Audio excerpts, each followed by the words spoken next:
Hey everyone. So this week I'm preparing a delicious walnut coffee cake, totally vegan and semi-healthy. They're still going to be pretty darn healthy in comparison to anything that you will find at the store. Definitely anything better that you find processed or packaged at a store. Let's make this wonderful coffee cake that's sure to please your family, yourself, and also that sort of creative side.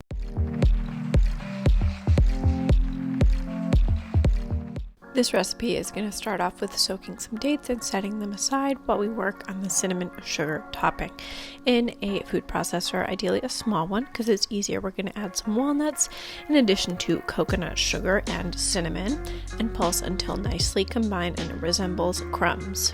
Set this beautiful little crumble aside and we're going to work on the frosting of the cake. We're going to take those medjool dates we soaked, add half a cup of almond butter and water and soy milk to thin, a teaspoon of cinnamon for flavor, and blend until completely smooth and everything is really nice and combined.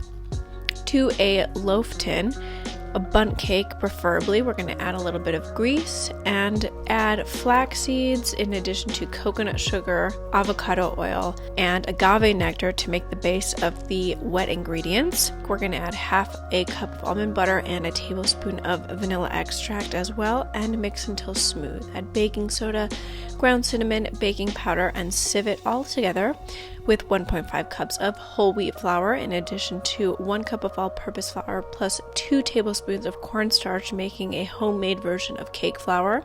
And using a rubber spatula, combine all of the ingredients, wet and dry until homogeneous. To our cake pan, we're going to add half of that cake mixture, pat it down, add some of the cinnamon sugar, and then the remaining cake batter on the top, and bake at 350 Fahrenheit 180 C for about 50 to 55 minutes on convection. Release it, let it cool completely, add your frosting and your cinnamon sugar, and enjoy. This cake will stay at room temperature for about 7 to 10 days, and you can put it in the fridge or freeze it for however long you'd want. If you guys like this content, be sure to subscribe to the channel, and see you next Friday.